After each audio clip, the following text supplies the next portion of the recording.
Welcome back to C&J Productions. Today, we have a very interesting topic to discuss.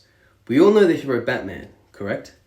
Well, today, we're going to be talking about how he is represented in two texts, the Batman 2022 and the Dark Knight 2008. But before that, let's just go over a brief summary of the character Batman. Batman, aka Bruce Wayne, was the son of the billionaire Thomas Wayne, who was the CEO of Wayne Enterprises. Bruce lived a luxurious life with everything he could ever dream of: a big house, a loving family, toys, and even a personal butler. But on one fateful night, after attending a play at the theater, Bruce and his parents decided to take a shortcut down an alleyway as it was the quickest way home. An unknown man comes around the corner in a hood, pulls out a gun, robs Bruce's parents of everything they had on them, and then proceeds to shoot them dead in front of Bruce, traumatizing him for life. When he becomes an adult, he trains to be a vigilante who fights against crime and delivers justice during the night, dressed in black, donning a bat signal on his chest, living two separate lives, one as the billionaire playboy and the other as the crime-fighting hero. What's so special about Batman is the fact that he is a normal human, no superpowers, no super strength, and no superhuman abilities. He bruises when he gets hit and he bleeds when he falls, yet he is still fighting to protect others. In the film The Batman, at 5 minutes and 20 seconds to 8 minutes and 50 seconds, we get a monologue from this film's iteration of Batman. During these few minutes, we see criminals spray painting buildings and robbing stores with weapons. During Bruce's monologue, he talks about the past 2 years that he has been Batman, and how it's impacted him and Gotham City itself. He talks about the effects he has had on criminals and how he has become a nocturnal animal. Batman is represented as the shadows, and this is because of his fighting style. He uses darkness and shadows to defeat his enemies. Batman's armor is also black, with a bat symbol across his chest, and culturally, we know bats are usually associated with darkness, shadows. The language feature technique shadows is used in this scene to prove that Batman is represented as the shadows. During the scene, we see multiple criminals being struck with fear when they see the bat signal get lit up in the sky. The signal means that Batman is out in the city, fighting crime. Once the signal is out, the criminals seen in the scene are instantly scared of the shadows. Batman then says the line, "They think I'm hiding in the shadows, but I am the shadows." Batman actually says it himself that he represents the shadows.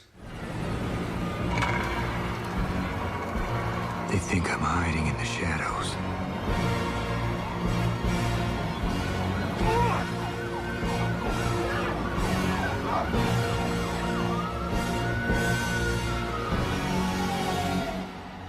But I am the shadows.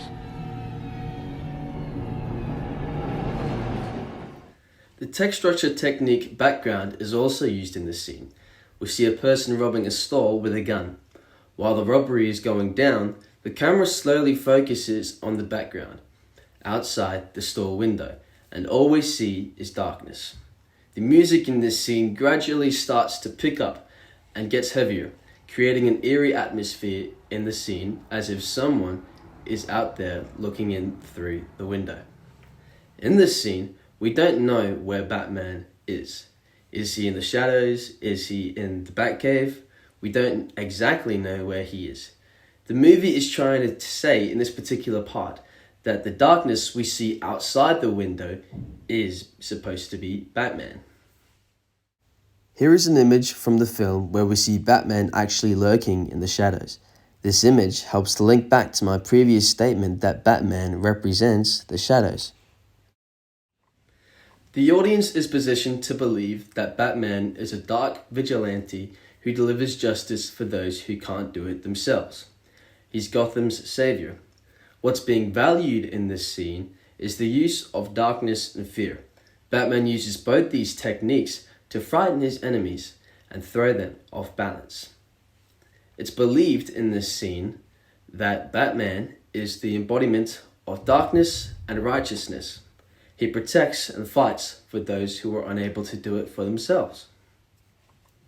Batman being represented as lurking in the shadows creates fear and despair for the criminals in this scene, but makes us, the audience, pumped to see that he's stopping the bad guys.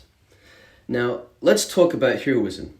Some may say in this scene that Batman is quite frightening and borderline seems like a villain. But Batman uses fear to his advantage to stop the criminals in Gotham City from hurting anyone. He puts his own life at risk for others. Heroism means to have great bravery. Batman is a normal person with no superpowers, yet he's brave enough to stand up to those who wish to hurt others. He is the perfect example of heroism.